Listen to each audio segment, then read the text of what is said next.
Previously on Fearless. We went from having an entire semester of travel and just like good stuff planned to being canceled in like literally 3 or 4 days. That was one of those moments where it sort of slapped you in the face and you're like, okay, wow, this is real. The difference with this was the scale. Nobody knows when coronavirus will truly be in the rearview mirror. America is done with COVID, but the virus isn't done with America. What is Texas Tech? It's a community of people that love this school, and they had experiences that changed their lives.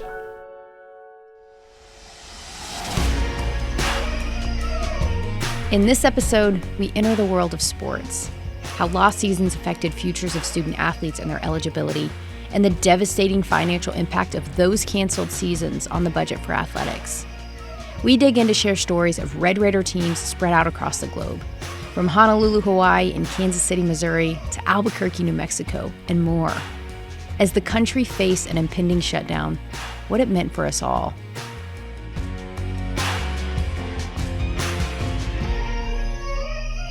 This is episode 2, Bottom Line.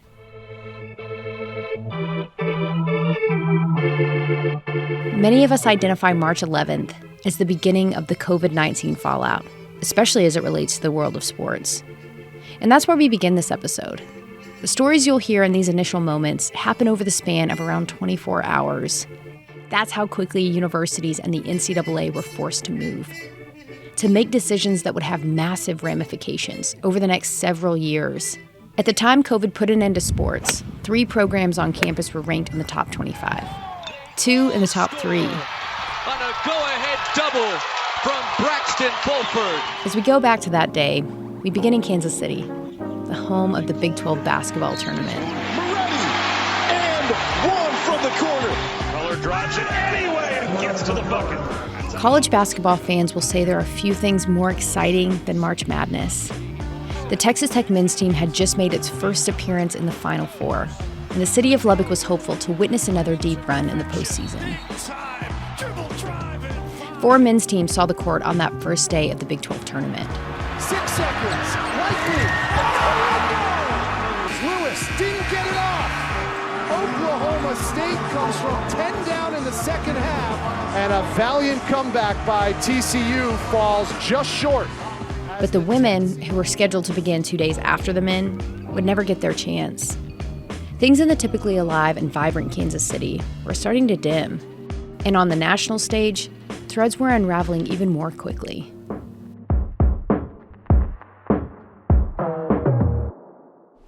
You know, I remember that night I went to dinner in Kansas City, actually with Dusty and Leisha Womble. This is Athletics Director Kirby Hocutt. I remember on the televisions in the restaurant, the NBA games were on, and that's when Oklahoma City, the Thunder game, was canceled before tip-off, and that was really the start of what is going on here. A discussion and a delay here in Oklahoma City. They said the game's not even starting. They're saying that Rudy Gobert and several other players may have been ill. As soon as we get any kind of information, we will certainly pass it along. The game tonight has been postponed. The next day, on March 12th, things intensified. Just hours before tip-off between Texas Tech and the University of Texas, Kirby was in a meeting with other ADs in the conference. Right then, the Kansas Medical Advisory Group had advised that we cancel the tournament. And I remember stepping away and calling Tony Hernandez, our deputy athletics director. Where was he at? He was at the Sprint Arena with the team for tip-off. He jumped in an Uber with the athletics director from Texas. I went to our locker room. He went to his locker room. By the time he arrived in the locker room, the team had already known, and their disappointment was obvious. Mark Adams was in that locker room.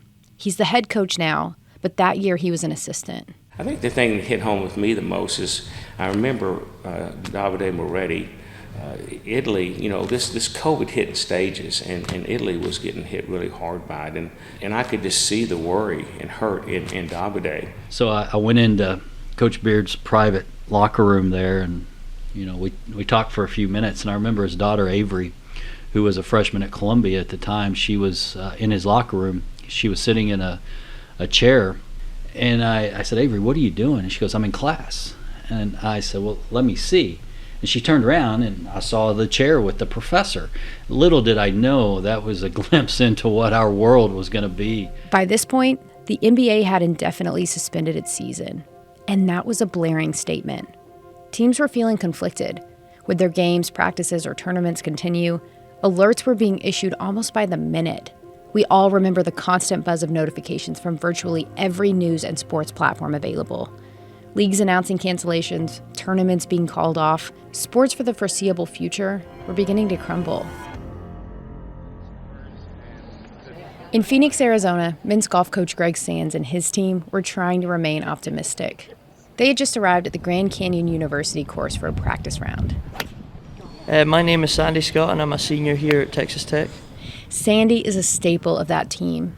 His list of accomplishments is beyond impressive. He had real hopes and expectations of his team doing something special that season. They were set up for it. Yeah, I mean, we got off to a really nice start. We met with Sandy in the clubhouse of the Rawls course just northwest of campus. And coming into the spring, we were, really confident that we could push for a national championship title. And it's his home course, here in the States at least. Leppick has been home for the Scotland native for 5 years.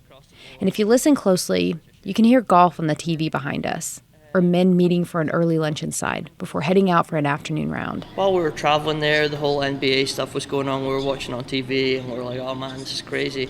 We get onto the range for our practice round, and we hear rumours that 2 or 3 teams have already pulled out because their ADs have pulled them back to the universities. We start the practice round, and I think on the second hole, the coaches told us the tournament was cancelled, so we were pretty much just playing for fun then. He couldn't know it then, but that would be the last time they'd play together that season. So we're like, oh, okay, that kind of sucks. Then we finished the practice round, and our season was over all of a sudden. So it was all within 24 hours that we were kind of told that it was, from go to nothing almost. So it was really strange.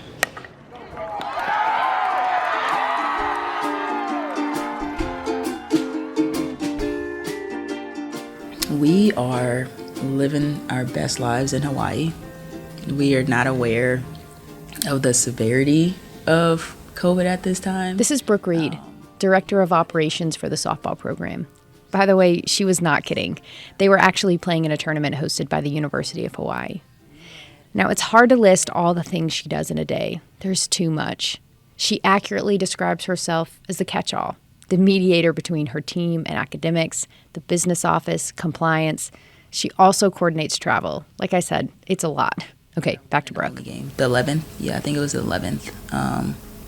We played against Hawaii, which was a great game, won that game. And then we still had 4 more games scheduled throughout the week. Their coach got a call from administration.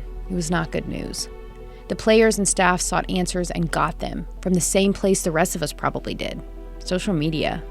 And then we get the news via Twitter, social media, that things have been shut down. Their return flights had already been booked. Because we still had another 4 days in Hawaii, but the flight options, we could not get us all back. So they kept their original flights and spent the next 3 days in paradise. Then once we get back, we were like, oh, this is real. This is real. All right. My name is Calvin Robinson. I am the men's and women's sprint and hurdle coach here at Texas Tech. Coach Robinson has been here at Tech for about 6 years. Everyone calls him Coach Rob, so I'll do the same here. So are you ready to go back? Yeah, if you want to remind me, and we can definitely go back.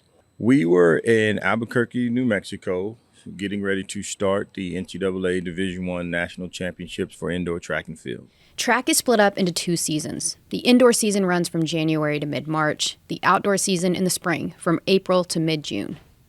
6 months before Coach Rob's group showed up at the indoor championship, the men's track team hoisted its first ever outdoor national championship trophy in 2019. So this meet, the indoor championship, it's important for this team. It was going to keep their program nationally relevant, to validate them across the country.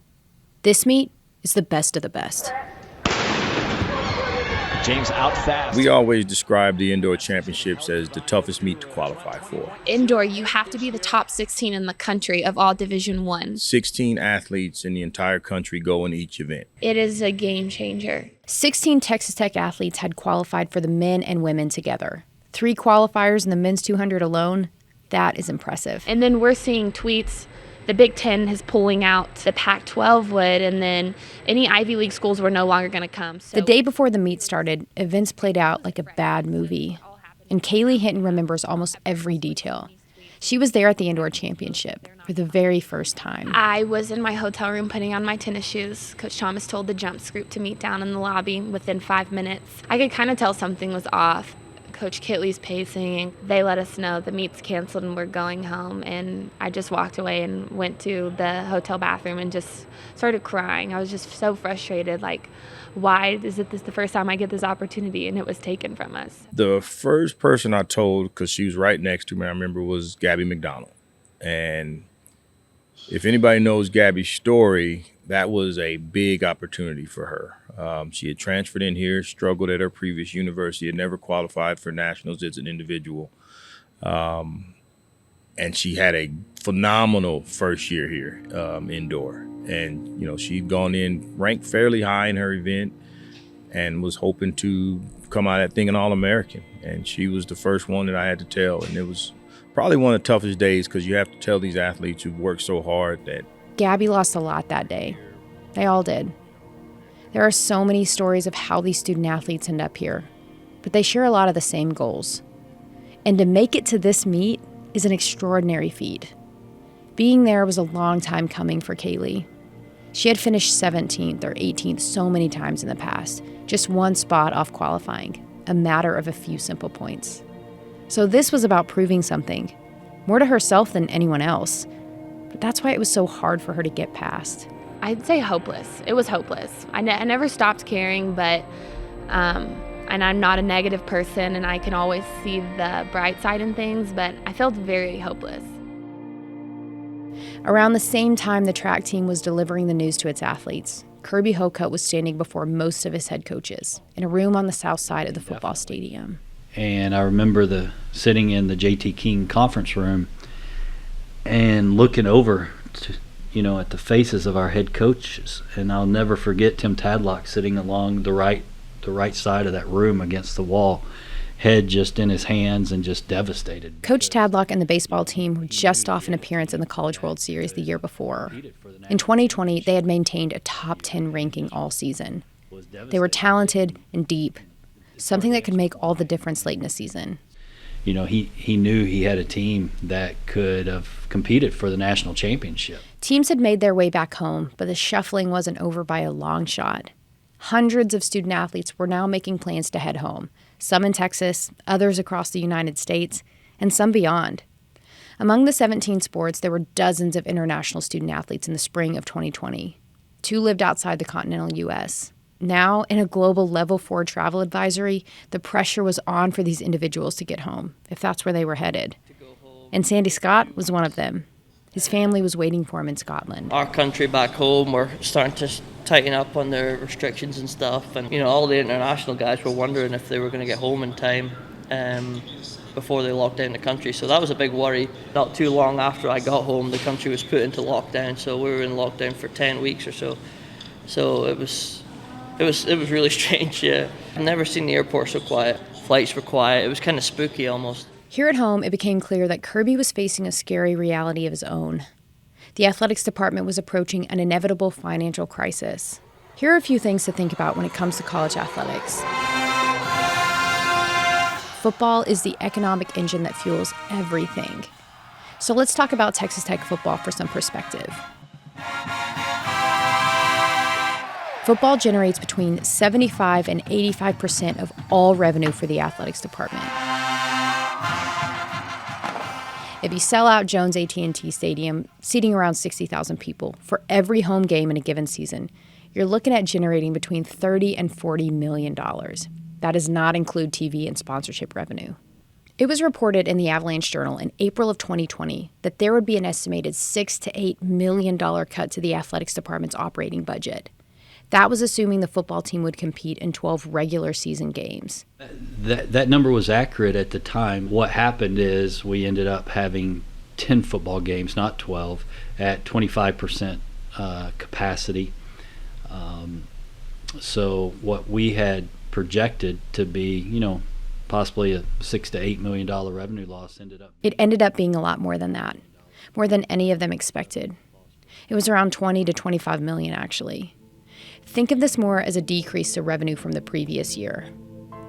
Kirby would have to make some cuts to the salaries and the staff. You think about it 24/7. You wait for as long as possible. Reducing salaries and positions was the absolute last measure that we wanted to take. There were 21 people within the athletics department who lost their jobs. And if I could be candid with you for just a second, many of them I knew well. Some of them had families to support, or families they were starting. These were people who were good at their jobs, who were valuable in the workplace. And that made this decision even harder. But this didn't happen just at Texas Tech.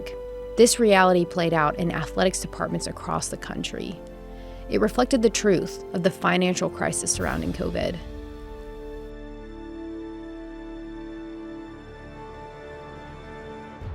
We as a profession in intercollegiate athletics provide more scholarship opportunities in this country of anything outside of the GI Bill. And so without the revenue that's generated from the sport of football, you don't have the resources and the revenue to provide educational opportunities, to provide jobs.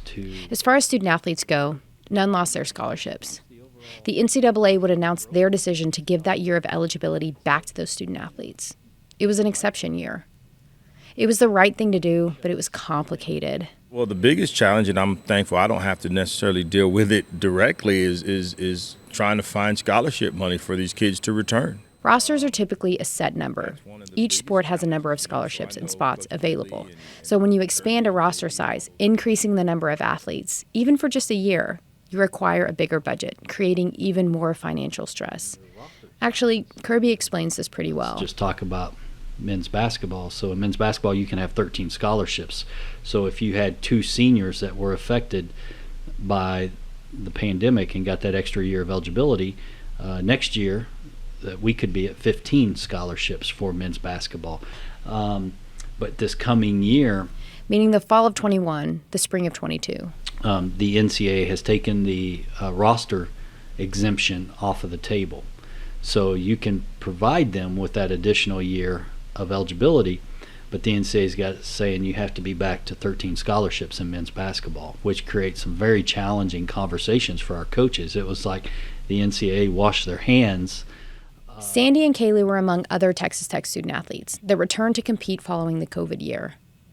Kaylee kept training from the time that the season was canceled until teams came back in August of 2020. She was getting back in shape for the indoor season, but 1 week from the start of fall camp, she broke her foot. She was lifting in the weight room and the bar slipped. It caused 2 compound fractures. I don't tell you this part to make Kaylee a victim of bad circumstance or anything else. She doesn't see herself like that. She was persistent in her rehab and recovery. And when April came around, she had worked herself back into shape. I know at the beginning of the season, and the thought that had really been haunting my mind while my foot was broken and I was in a cast was, every meet has to count because this is my last year. One day at practice, after a meet, I just looked flustered. I know I did, and Coach Kitley was like, "Are you doing okay?" And I said, "Yes, I'm just frustrated. I haven't PR'd anything for 3 years now, and I just want to make y'all proud." And he looked at me and said, "There's nothing you can do to earn that. You've already made me proud. I believe in you and I love you. Just go have fun." And as soon as I let that go, I just started having fun and things just started going up. I scored my second highest heptathlon I've ever scored. That newfound freedom was everything. She also qualified for outdoor nationals in 2021, finished 15th. It is remarkable to come back from nearly a year of not competing and do what she did in the amount of time that she did it. She graduated last May with her master's and got engaged. She'll move on from this place with a lot of experiences that define her. But few things matter more than the relationships. In some ways, that advice from her head coach after a rough practice, it changed her.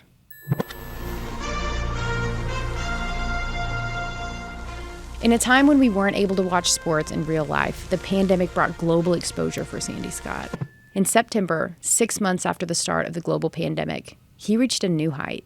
I think I found out when I was home in mid-July that it was, all based off the world rankings, top 7 amateurs got to go in. He's talking about the U.S. Open. Did you hear that? Only the top 7 amateurs in the world qualify, and he was one of them. Sandy is the first active Red Raider golfer to compete in this prestigious tournament. It felt really natural just to ask Coach Sands to go with me, because he'd been such a role model for me here at Texas Tech, and he'd helped me so much. It was almost comfortable, made it more comfortable for me just to have somebody there. Greg Sands went from coach to caddy. Being able to compete in the Open was a lot of things for Sandy. It was experience against the world's best, an opportunity to put on a show. But it also provided some closure. The abrupt ending of his senior season changed all of his plans. But this tournament, this was a look past the NCAA, a look into his professional future. Ultimately, that ended my college career, obviously not knowing that I would get a year back. That's the end of my college golf. That's the end of amateur golf, I thought, because I thought I was going to be turning professional after that year. I wanted to do more in college golf, especially for Texas Tech. He's not done here yet, though.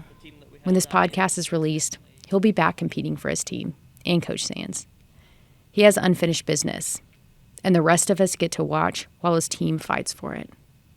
Something good came from the pandemic for Sandy, and that was true for Brooke as well. In season, there is not a single day off. My friends are like, well, you can't make this? Like, don't you have vacation? I was like, I have plenty of vacation time. I just cannot take it right now. Like, I can't just take a weekend off. Like, we have 5 games that weekend. So working in college athletics is filled with daily challenges. It's organized chaos. Responsibilities hardly subside, even in the off-season. It's a lifestyle, and it's one that she's committed to. After she and the team got back from Hawaii, she spent the first 14 days in self-isolation, then drove the 10 hours back home to Louisiana.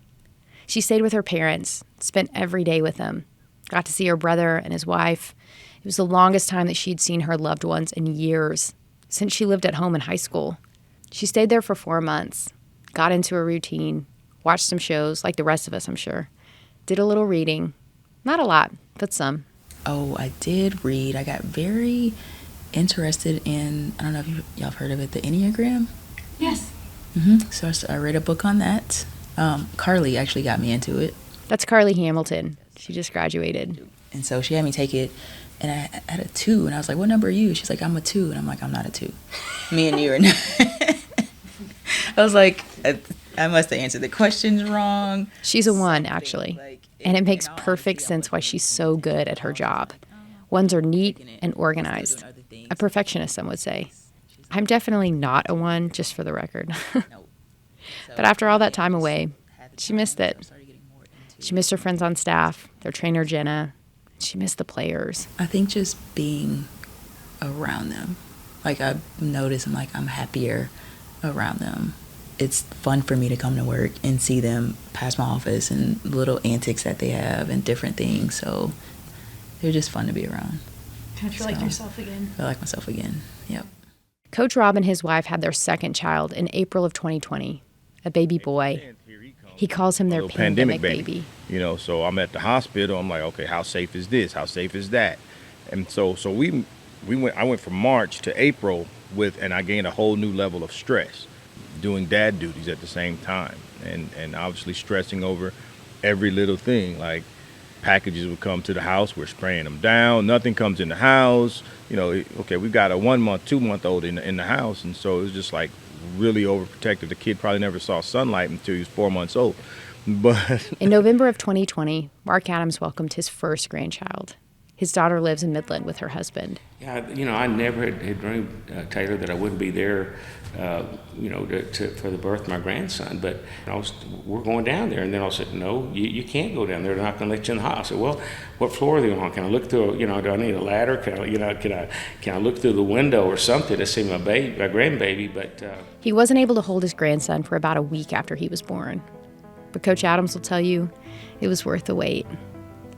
All of his family will be in the stands this season to watch him lead the Red Raiders on the floor for the first time as head coach. Goosebumps just thinking about that, because it's always been my dream to be able to lead this basketball program. But there's a lot of responsibility and burden that goes with it, and there's a lot of people counting on me. A lot of hardworking people out here. These are tough people out here, and I think they'll appreciate a team that puts on their hard hat and brings the lunch pail and goes to work and plays hard, and we do it together. Kirby wanted to protect his family during the pandemic, just like Coach Rob and Coach Adams. His oldest son graduated from Friendship High School in 2020, went on to play football at Angelo State. His first year in college wasn't anything like he'd prepared for. In college athletics and in sports in general, you have to be resilient. If you've played long enough, you're going to experience defeat. You're going to come up on the short end, and you learn to be resilient. You learn to learn from that day and adjust and move forward the next day and be stronger.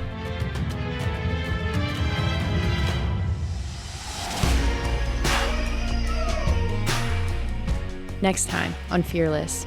Epidemiologists have been warning us, right, for centuries now that this was going to happen. I felt like I was falling and trying to grab onto something. I felt like I was drowning. One of the things that stood out to me was even through the pandemic, life went on. More than anything, the theme that emerged for me out of COVID is yes, we can. We did it. We didn't just do it, we did it well. Fearless is produced by the Texas Tech Office of Communications and Marketing. It's hosted by me, Taylor Peters, with special help from Allison Hirth. Fearless is a Texas Tech production. From here, it's possible.